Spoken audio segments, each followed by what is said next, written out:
Separate le foglie più piccole da quelle più grandi. Queste grandi le sbolento proprio un minutino in acqua salata.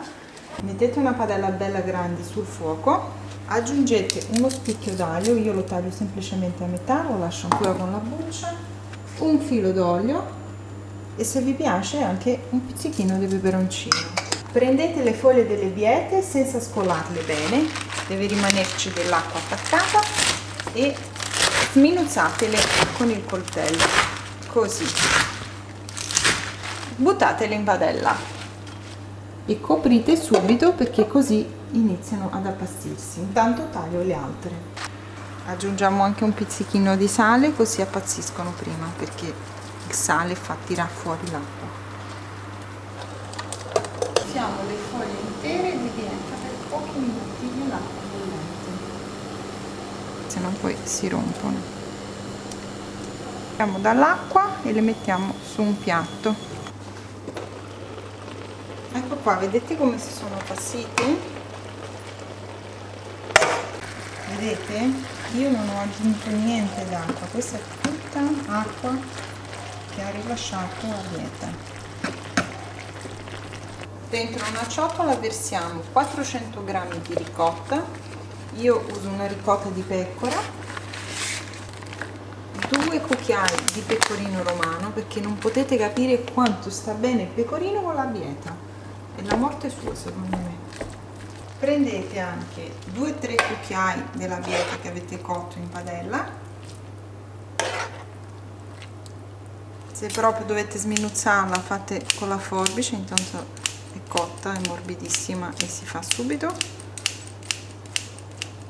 e mescoliamo tutto.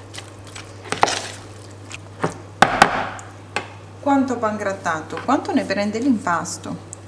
Io vado a occhio: 1, 2, 3, 4, 5, 6, direi che basta. Una bella mescolata. Mettiamo all'interno un po' del ripieno,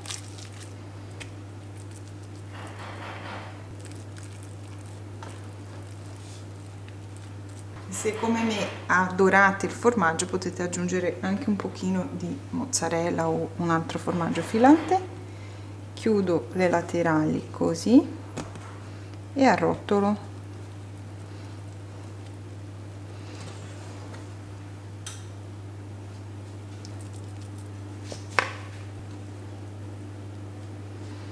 E arrotoliamo. Fatto. Prendete una bella teglia, mettete sul fondo abbondante olio, aggiungete della passata di pomodoro, sistemiamo all'interno i nostri involtini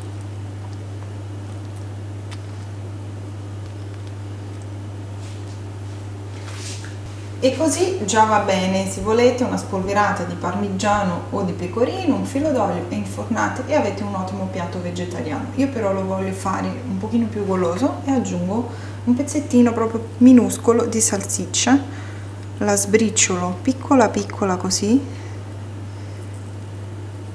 in questo modo si cuoce, perché se la mettete a pezzi grossi non si cuoce, ma sbriciolata piccolina, un po' come quando la si mette sopra la pizza, no? Ci vuole veramente pochissimo tempo a farla cuocere.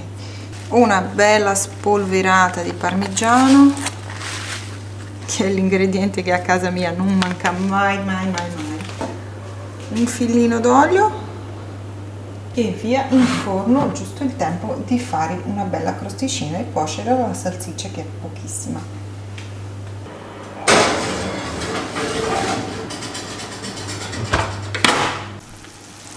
Sentite che rumorino, eccoli qua, appena sfornati, sono bollenti. Guardate che meraviglia ragazzi, che bontà.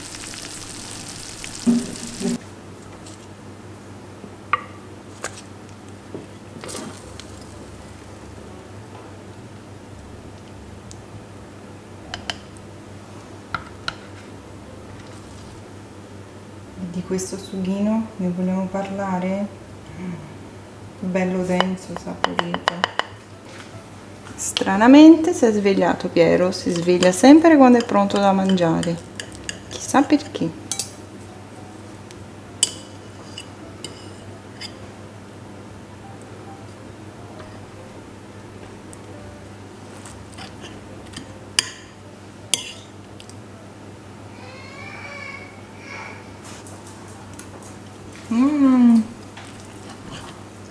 Buonissimi.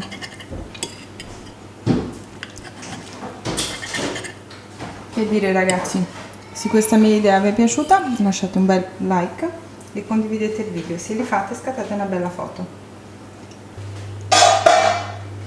Ed ecco qua, la bieta è pronta.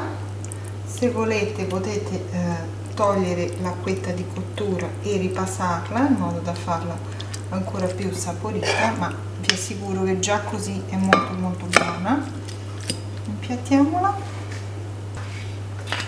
un filo d'olio buono, ed ecco come fare un contorno buonissimo e sano senza dover lessare le verdure.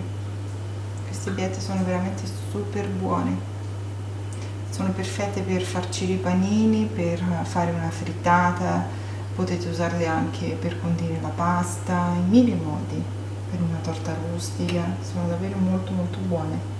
Spero tanto che questo video vi sia piaciuto.